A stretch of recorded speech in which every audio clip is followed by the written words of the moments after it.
Our first session will be how to actually succeed with D2C web shops for mobile games. And I'd like to welcome to the stage David Vogelpohl from FastSpring and Justin Sacks from Nexus. Yeah, please come up. And please give a round of applause. I like it. A bit of energy. I like it. All right, thank you. Yeah, please take it away. Thanks, Craig. Hello, everybody. Welcome. Really honored to be here on the first session of the day. Thank you all for braving coming out this early after spending some time at the parties last night. I know it was a good time. Justin left early to make sure we were nice and fresh today, but thank you all so much for showing up here for the first session of the day. So what we're going to talk about is how to actually succeed with a direct-to-consumer web shop for mobile games. Now, I had the opportunity to speak to many of you yesterday about direct-to-consumer strategies.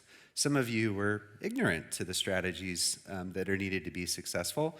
Others were much further along with a live web shop that was fairly popular. But what was consistent with everyone I spoke with was that everyone was still learning. As you're aware, things are changing in the direct-to-consumer landscape very quickly, particularly in the EU. And so what Justin and I wanted to do today was to spend a little time talking about the strategies that we see and our customers see that drive success in their business. One thing I want to remind you all as we embark on this journey to learn about success in D2C is to think about balance. Balance in how you approach these strategies and with your players and bring them to market, and also balance with how you manage these strategies relative to your relationships with the mobile platforms. And so we'll keep that in mind as we go on this adventure together and learn about direct-to-consumer. So joining me in this conversation, I'd like to welcome Justin here. Justin, tell us a little bit about yourself. Sure. Thanks, David. Hi, everyone. So I'm Justin Sacks. I'm CEO at Nexus.gg. I've been in the games industry about 16 years. I kind of have a weird entryway into games. I started as a competitive player, so I played a few different games competitively before it was called esports. And then I became a content creator myself, so I made videos on YouTube and also blogs, which is aging myself yet again. And then I joined a media startup in games that was called Curse a little over a decade ago that joined when they were a startup, and then eventually we were acquired by Twitch and Amazon in 2016. I was running biz dev for them when I left to start building Nexus. We call ourselves a creator program in a box, which is basically really inspired by what incredible games like Fortnite and publishers like Supercell have done with their supporter creator codes. We make it really easy for any live service game to have their own supporter creator program. And we'll talk soon about how those content creators are a critical part of how to operate a really successful D2C strategy. Awesome. Thanks, Justin. A little bit about myself. I'm the Chief Marketing Officer at FastSpring. We're a direct-to-consumer payment platform. I leverage about 2 decades of digital marketing, influencer marketing, and monetization experience at FastSpring, both for the benefit of FastSpring and our customers. I'm an obscure fast game publisher. If there's any Flame Wars fans out there, raise your hand. I'll meet you on the Discord server later. Love shooters, and I'm a science fan and have a pretty awesome family. That's a little bit about me. But what we're going to talk about today is really 3 things. One, we're going to talk about the basics of time travel. Did you know that time travel is real? We'll learn why in a second. Number 2, we're going to talk about the present opportunity in direct-to-consumer. And number 3, we're going to help you map your direct-to-consumer future. So let's talk about time travel. If there's anything that Einstein's special theory of relativity and my 5th grader science project has taught us, it is that it is possible to move into the future. As a matter of fact, when one object moves faster than relative to another object, that object will move into the future. And so what we're going to learn about today are techniques that allow you to move fast to help realize future direct-to-consumer profits today. The second piece of time travel, which is also real and true, is that you can look back in time. Astronomers do this through their telescopes. They look at starlight from millions and billions of years ago to see what happened in the past to help inform the future. And so we're going to look at the direct-to-consumer launches that came before you and think about the lessons from those and how you can apply them to help you realize your future. So today we're going to use these 2 elements of real-life time travel, the ability to look back in time and the ability to move fast and be able to achieve future results faster. So let's start with why why is now the right time to invest in direct-to-consumer? So Justin, help us understand, why is now a good time to invest in direct-to-consumer? So the biggest reason is that now you can. And so in the past, you really weren't able to. But more recently, there's been decisions made in the judicial courts that have enabled it through the primary app stores, so through the Apple App Store and the Google Play Store, that you're able to sell your in-app purchases off-platform. There are some restrictions to that we'll talk about shortly, but what Epic has been able to do by bringing the lawsuit to Apple is really make it possible for game publishers to be able to monetize outside of the app stores in different ways. And we're going to get into the big reason why, but the number one priority and focus for almost all game publishers of why they want to reach their audience off-platform is one of fees. How do you avoid the significant fees that happen within the core app stores? There are some restrictions.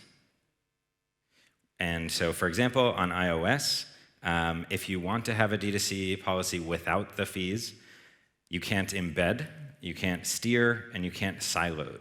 You also, and critically, cannot market that you have a D2C strategy inside of the App Store itself. All of those same things are true, except on Android, the big difference is you are able to do sideloading. There's a lot of challenges with sideloading. Frankly, the number one is that it's kind of a confusing process, and it's not the easiest thing for players to do. But at the end of the day, if you're able to avoid some of these restrictions, you're able to have a D2C policy without the significant fees of what you'd partake if you're selling your in-app purchases inside of the App Store itself.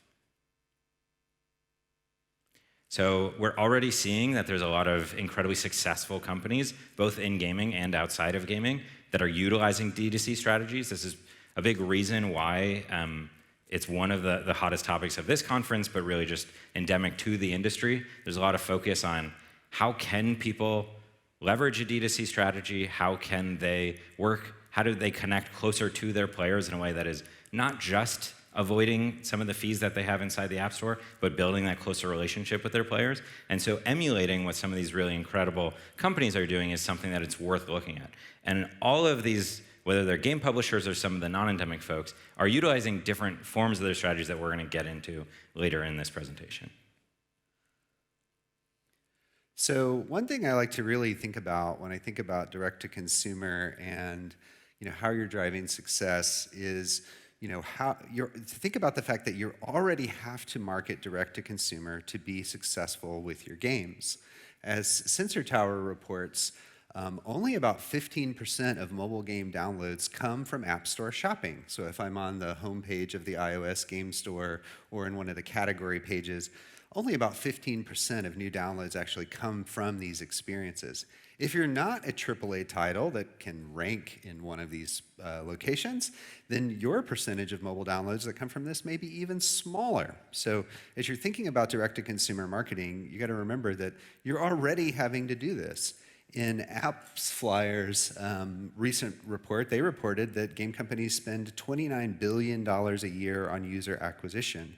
So that's money being invested to help augment the fact that you're not able to get all of your new customers, all of your new players from the app stores specifically. And of course, ranking in these places is incredibly difficult. So I think a direct-to-consumer strategy is already part of your marketing strategy. And so coupling it with the payment side to get that increased profitability is a natural next step. The other interesting thing, and I think about, is really probably one of the biggest reasons why you want to consider a direct-to-consumer strategy with your players. It's about establishing that long-term and direct relationship. Of course, with direct-to-consumer, you can do things like include the player in your newsletters and other things like your Discord communities and so on and so forth.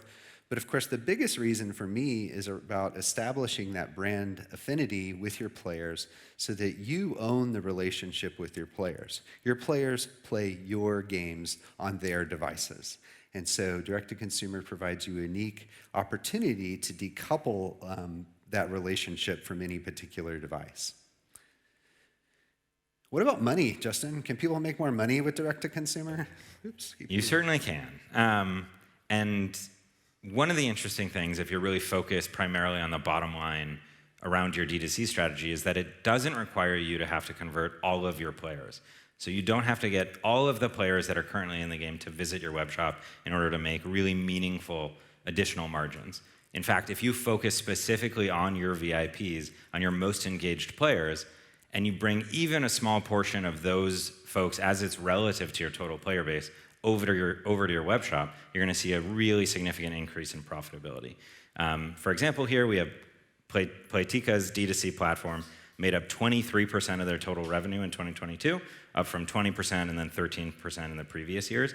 And that was already a couple years ago. I wouldn't be surprised if we see that Playtika's, more than a quarter of their revenue is happening off platform.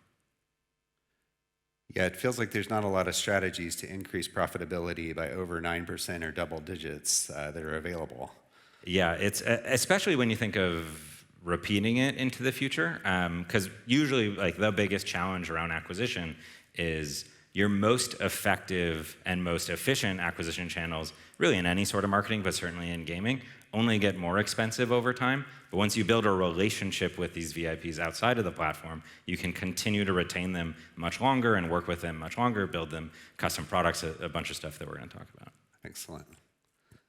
So let's say you want to have a D2C strategy. You want to have this web shop where you can work with your players outside of the game. What needs to be true in order to make that possible? Broadly, three things. One, you need a way to actually take in payments and be compliant globally. That's where you might work with a partner like a FastSpring. Two, you need the actual literal mechanics of how does the player come to the website. So you need to build that website experience. How do they choose what SKUs they want to purchase, and then how do you provide that information back to the game so that the player has that product that they've bought inside of the game as well.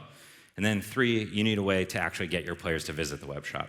And again, critically, today you are not allowed to tell your players in-game, hey, don't buy here, go to my web shop and do it. And so you need to find other ways to communicate with those players and tell them, hey, we really want you to go to the web shop. It's a great experience for you. You can get a better deal and communicate more closely with us, all sorts of stuff. And so those are like the three really high-level things that need to be true in order to have a true D2C experience. And so we're going to hop into what sort of games are a great fit, and we're really going to focus primarily on live service titles. There's going to be a little bit on some other stuff, but why are live service games really like the perfect fit for this D2C strategy? So one, we talked a little bit about that VIP experience where you can focus on a small portion of your players, but capture a lot of the opportunity of having a D2C strategy. That is most true for live service games. And often that's because of the attributes inherent to live service titles, where in live service games, you're going to see a small percentage of your total player base actually monetize, and an even smaller percentage of that monetized player base that makes up the majority of the total revenue or profit for the game. And so what that enables you to do is target those people, where you really just focus on those VIPs, and when you can bring them to your web shop, when you can build that direct relationship with them, you're going to have a really incredible experience when you think about not just your bottom line as the game developer and publisher, but also how to keep those players long into the future. So Justin, if I have a premium game and maybe I'm releasing new maps or DLC slowly over time, is it that those players are almost worth all the same, where with live service we have like a very small percentage that can represent an outsized percentage of the revenue? That is exactly right. Yeah, the more that your game has a small percentage of players that make up a large percentage of revenue, the better fit you're going to be for a D2C strategy. So I'll talk briefly about the flywheel of live services, and this is really the core idea of what does it mean to be a live service game. And really what a live service game is, just a game that players will play for a long period of time that is consistently updated by the developer or publisher. And so what that introduces is this sort of flywheel experience. So not true for all live service games, but many of them are multiplayer, many of them are PvP, many of them have a leaderboard experience or a clan or guild experience. And all of these things introduce consistent ways to reach out to an audience and give you multiple opportunities to bring your players from in-game to that web shop, to that D2C, where that's not as true when they don't have some of those features. when you don't have multiplayer, when you don't have clans, when you don't have friends list, when you don't have all of these different things, you really get very few opportunities to communicate with your players in a way that can bring them out of the App Store itself. So as you're releasing this new content over time, your battle passes, your skins as part of a live service strategy, this is kind of like recurring revenue in a sense. And so is the true value there with converting that player to transact D2C is that their future transactions will also be hopefully converted as well? Yeah, it's exactly that. And I think a big part of it is that one of the scary things with non-live service games, really around all sorts of strategies, but particularly around monetization, is you only have one chance. Like with a premium game, almost all of the player base, the attention, and the opportunity around purchasing and monetization happens right at launch. But with live service titles, you can keep relaunching every new content update, which is often monthly, if not quarterly. Okay, thank you. You know, the other interesting thing I thought for me as we were kind of preparing this presentation, this is my favorite mobile game, Magic Tiles 3. Although someone came by from a competitor yesterday, I think I might switch for that, is really subscriptions. So that same idea that you have this recurring revenue effect with live service models. Obviously, if you have a subscription model, this is also a good fit for direct-to-consumer, again, because you're trying to get that person to convert to the direct-to-consumer option and then take advantage of that flywheel effect of getting that additional profitability in the future. Subscription games are also a great fit for direct-to-consumer. All right, so we're going to talk about a player experience optimized web shop. Nice. I already knew you were going to do that, though. Yeah.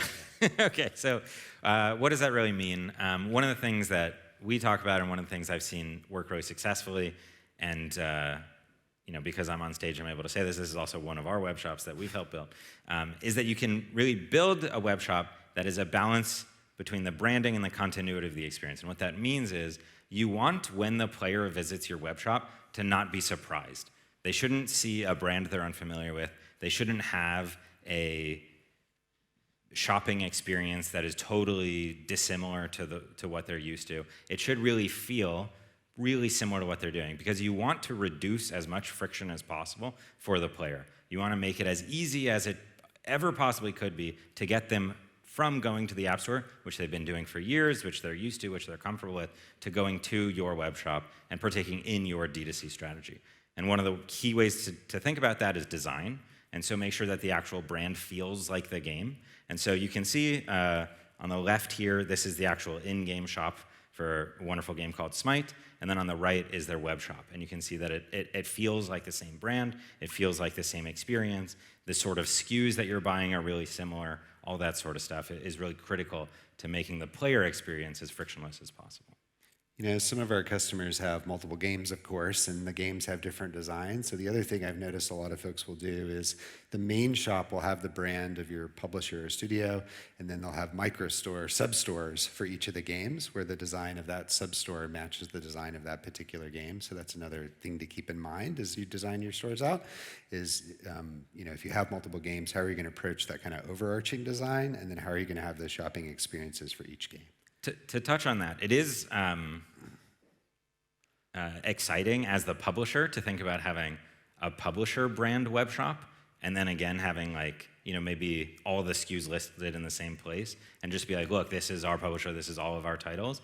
I would warn you, again, you want to make it really simple, convenient, easy, and the most immediate understanding for the player. And so it's okay to have the publisher top level sort of branded domain for the web shop, but you do want to have those microsites. You do want to have that experience that you're sending the player directly from learning about the game, going to the blog, hearing about it from an influencer or content creator, to the specific microsite of the game that they play and that they're interested in. So one of the things, and one of the best tools you might have in your toolkit for your D2C strategy is how do you actually incentivize the player to purchase in this new way that maybe they're a little bit more unfamiliar with. And one of those is better deals, and so that can be discounts, but more traditionally this is additional content, or exclusivity, where you get unique content that maybe you can't get in any other way. And so a really traditional thing is basically passing on a lot of the savings that you get by going off-platform to the player. And so, for example, if you're in any traditional app store, you're probably going to be losing about 30% to the platform for their fee. But on your D2C, on your web shop, it's going to be a lot less than that. It's mostly payment processing and maybe some other vendor sort of experience. And so you can pass on 10, 15% additional content, so additional currency to the player when they come to buy on your web shop. And another thing that you can do is offer exclusive experiences. And you can think of this in two ways. One might be an exclusive item or battle pass or skin or whatever it might be that any player has access to, but something really unique that you can do, especially if you're focusing your strategy on those VIPs that you have, is that you really make unique bundles and unique offerings to your players based on their activity. So based on the sort of content that they purchase, the sort of player experience that they use inside of the game, you can make them offers that they're going to be more interested in a way that's really hard to do inside of the game. One of the other ways to think about it is there's actually limits to how much you can charge on an in-game item, but none of those sort of things are true outside of the App Store. Whether that's subscription-based or a one-off SKU, it's really totally in your control for how you're working with your players when you're able to work directly with your players. So if I'm a VIP and I go to the web shop and I'm going to get more value for my money over time because I get 10% more in-game currency, these are the kind of pieces of bait you're kind of referencing in addition to things like exclusive items in the shop. Yeah, and an easy one for sure that I'd recommend everyone to do is some sort of like daily unlockable where the player visits your web shop each day or each week and they get something just for visiting it. Encouraging that sort of pattern and that behavior is really helpful to the player to feel less friction and feel excited about going to your web shop. And the players that are going to be most excited about that are your VIPs. And so this really helps to sort of bring those players you're most focused on to give them the experience that is better for them in a way that they're going to be happy with as you're building that long-term relationship. Yeah, I remember my middle schooler was getting out of school and all of his friends were standing outside all playing the same game that had been released that was one of our customers, and I yelled out, "Don't forget to go to the store to get 10% more in-game currency." Nice. So, Unique marketing strategy. Yes. one player at a time. What about creator programs, Justin? So, I'm biased, but this is one of, in my opinion, the best growth strategies that you can have for your web shop, but also for your game. And so going backwards, one of the big challenges of a D2C strategy is how do you actually get your players to go there? Because remember, you actually can't tell them inside of the game. You cannot tell the player directly, hey, go to the web shop, you can get a better deal. That's not allowed, and if you do that, the platforms will get really upset, or you're going to lose that, avoidance of the fee. But if you can't tell your players directly, the folks that can are influencers and content creators. It is totally okay outside of the app, outside of the platforms, for a YouTuber, for a live streamer to say, hey, if you want the best deal, go to the web shop.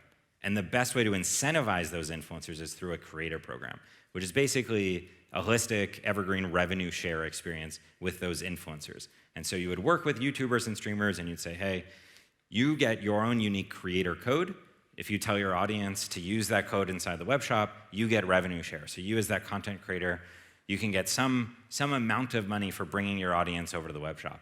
And not only is that good for the creator in that they increase their income, not only is that good for the player because they get a better deal, not only is that good for you as the publisher because you're getting that higher margin by bringing the player off platform, but it creates this really virtuous cycle where that content creator wants to continue making more content.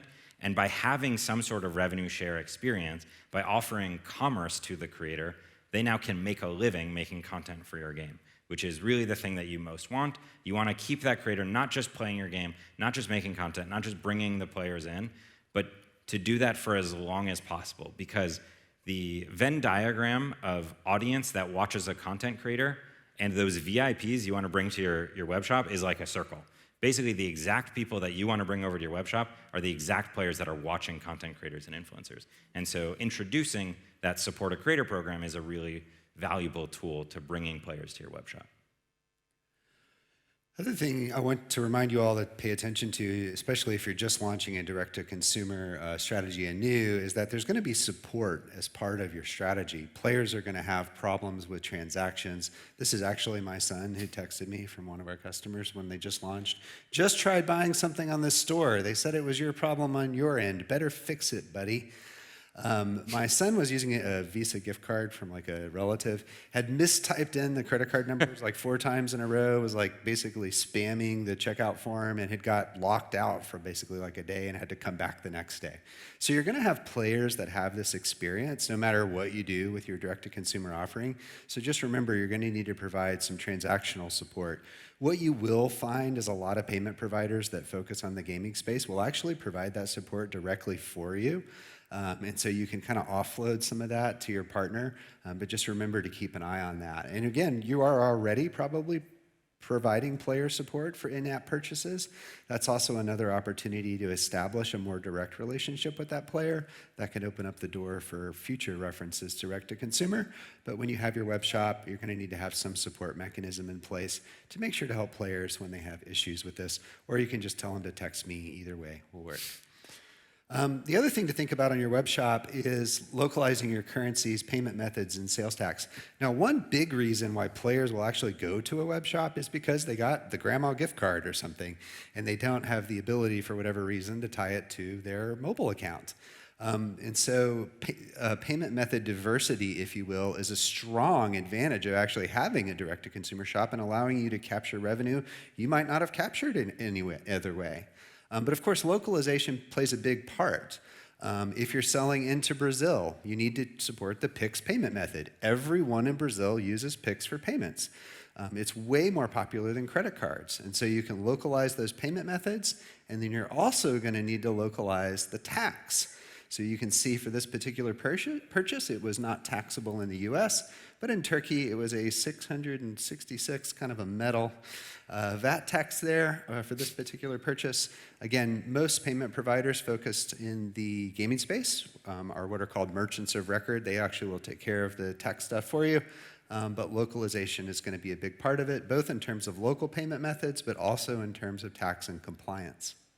David, I think one thing worth talking about here that maybe you're too kind to announce is doing these yourself is really, really, really challenging. In order to offer dozens, hundreds, thousands of different payment options, in order to handle that merchant of record experience, in order to handle global compliance around taxes, not an easy thing for you as a game developer or publisher to do, and frankly, largely totally irrelevant to making an incredible game. And so often having that partner that can do all that for you is something that you're really going to want to focus on and bring on board. Yeah, I'm definitely a shill for merchants of record, but I think the advantage to think about as you consider a partner for that, and there's many in the gaming space, is that it's a very similar experience to a marketplace in the fact that you're offloading the complexity of payments and tax compliance, and so that offloading of responsibility should feel really familiar to you. And then, of course, finally on your web shop, need to think closely about fraud. How do you keep players, or really fraudulent people, from defrauding you of your... there's all kinds of like negative impacts to this, including increasing the fees that you pay for payments and things like this if you don't really get your fraud in check. So you want to, one technique that really works is to restrict purchases only to logged-in players, only to players with accounts. Fine-tune your fraud model for your type of players, and then use things like VIP flags or known player flags to help provide softer rules for compliance. All right, how do we get people to the store there, Justin? That's not easy. How do we make the players aware if we can't put links inside the game without paying additional fees? Alrighty, so first, reminder, critically, the one way that you cannot get players to go to your web shop and make purchases is by telling them inside of the game. On both major platforms, that you are totally disallowed from doing so. Well, you can in the EU with like 28% fees kind of thing. Yeah. If you want to avoid the fees. Critically, if you want to not pay the 30% tax, you can't tell the players directly. You sort of can in the EU, but then you get this like backwards 28% tax that I'm not even sure how gets clawed back, but somehow they look at your books and ask for the money. But if you do want to avoid those fees, there's a few ways. So the easiest one and the one that should be most native to folks is through social. So you can tell the players through your social experiences. This could be Twitter or Discord or Facebook or however you naturally are already reaching your players. You can communicate with them that way. And of course, the great thing about your social and your Discord is these are your existing players. And direct-to-consumer is really about marketing to existing players over new players. That's actually a critical point of all of this is almost none of the focus of at least stage 1 of D2C is on user acquisition. This isn't getting a player that has never experienced your game to first experience your game through a web shop. It is instead getting your player who's already excited about the game, who's already spending, to instead start spending on your web shop and having that D2C relationship. So there's some other ways, David. Yeah, so I mentioned earlier, it was AppsFlyer that said $29 billion is spent on user acquisition. And of course, as we just talked about, really what you're focusing on paid media is existing players. So if you were doing Facebook ads, you would want to select people who follow your profile. These are likely players of your game. Similar kinds of filters for YouTube videos. I talked to a publisher yesterday who said, we advertise on our own creator videos to help promote our live service releases and things like this. But the good thing about these types of campaigns from a D2C perspective is you can make them fairly narrowly focused. You can also leverage certain retargeting techniques in very particular ways just to target ads for VIPs. Because again, as Justin pointed out earlier, you can target just 2% of your players and affect up to 70% of your revenue. This is a really material opportunity, but again, when you think about your paid media strategy, you're really trying to narrow that audience to your existing players and preferably to your VIPs. Another thing that isn't super obvious, saw a session on this recently at another conference, is you can promote other destinations on your website inside your game. So you can promote your leaderboards. Hey, you made the leaderboard, go check out your place. I talked to an investor recently. One of their publishers was about to deprecate their leaderboards, and we were talking about this, and they were like, oh, well, we'll leave it there. Because when people arrive on your website, at the top, they'll see your store in the navigation. Remember earlier when we talked about balance, though? What we don't want to do is send people to a leaderboard page from our game with a giant ad for your web store at the top of the page. This is about balance and respect. You can do tutorials and playthroughs, provide cheat codes on your website, certainly player accounts. Visiting the web shop is a great time to offer a reward. Logging into your account on the web shop is a great opportunity for a reward. And then you can also include things like lore content on your website, use platforms like World Anvil to build that out, but really make your website a destination. And then in your website, of course, you have links to your web shop and the additional either exclusive items or discounts available that aren't available inside the game. And we talked about creator programs earlier, but this is one of the really great strategies that you can use to get players and tell them really directly, hey, visit the web shop. There's a great experience there. There's a better offering there. There's unique rewards there. And then, again, you can reward and incentivize those content creators, those influencers for doing so through revenue share by having a really more holistic creator program. And then, obviously, you can reward VIPs in ways that open up new ways to communicate outside of your game. And so this is really building that direct connection with that player. So D2C, direct to consumer, a lot of what we've talked about is direct to that VIP.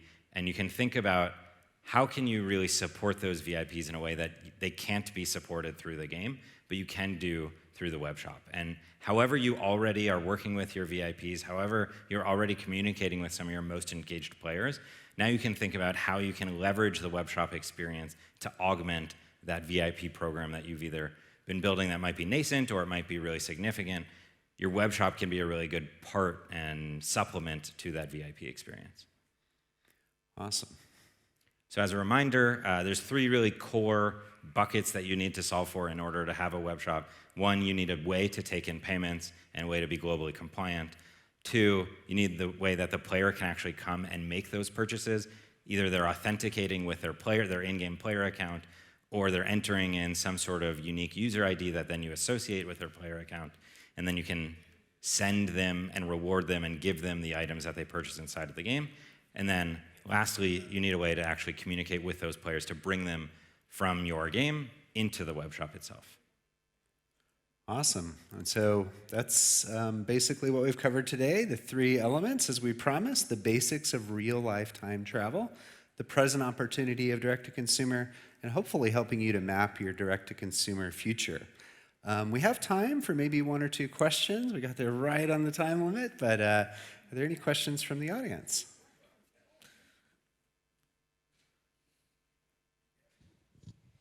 Hey guys, so a quick question. I'm curious how you move over it. Does games usually have a hybrid approach first, so they keep the in-app purchases and they start to work on getting people into the shop? And how does all that work? How do you transition? Yeah, I think from all of the web shops and the in-game monetization that I've ever seen, I haven't seen a game fully move to web shop where they're saying, hey, we really don't want to think about or focus on monetizing our players in-app. Instead, it's really focusing on those VIPs. How do we get our most engaged players and give them an alternative way to purchase that is a better experience for them? Either they're getting more content, they're getting more support, whatever it might be. But at the same time, you still do have to support those players inside their traditional experience of purchasing. And a lot of that is because you're not, if you could get 100% of your players to purchase in the web shop rather than in-game, you certainly would want to do so. That's just really unrealistic because that's so many players. It's a hard thing to communicate directly to that many people. So I haven't seen anyone stop supporting their players in-game, but it's really more about how do you target those most engaged players and bring them over to the web shop and support them in a way that they're not. Well, it's also so hard to get players to play your game at all, and let alone consistently.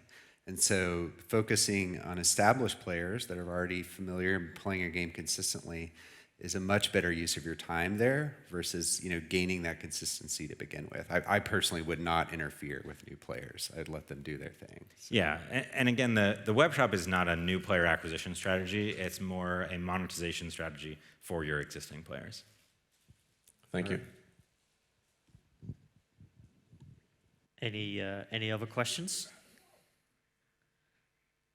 I do have one question for you. I know you were saying earlier, it takes time to make a web shop successful. So I guess, is there some kind of rule? I'm sure mileage varies. In the first week, month, I guess, what can you expect, kind of revenue-wise, to start making from your web shop? And how long does it take, to get up to, say, you were saying bringing 25% of your audience can get around 8% increase in profitability. How long will that take, that process? I mean, obviously it varies company to company, obviously the power of your brand. If you do not have a brand that stands alone outside of the game that the person experienced by downloading from the app shop, it's going to be a lot harder go for you. When you see champions in the space like Epic come out, and Epic has a giant megaphone.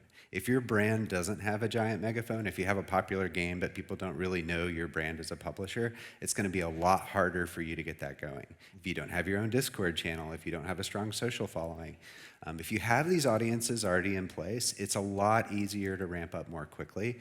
But it does take time. It's not going to be an overnight sensation. I don't have a good rule of thumb average growth rate. But if you don't have those community elements, you really want to spend a lot of time focusing on that early in your store journey.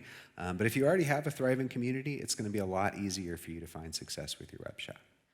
One thing to add is, again, the players you're most focused on bringing to your web shop are your most engaged, your most important players. And so often you do want to have a soft launch where you make sure the experience is actually better for the player purchasing through the web shop than what they can do in-app. And so often I'll see publishers really slowly roll that experience out to make sure that they're offering a uniquely better experience to the players than what they can do alternatively. Yeah, thanks very much. I think that's it. I think we're done for time. So thank you so much, both of you. Please give a big round of applause. That was really great. Thank you.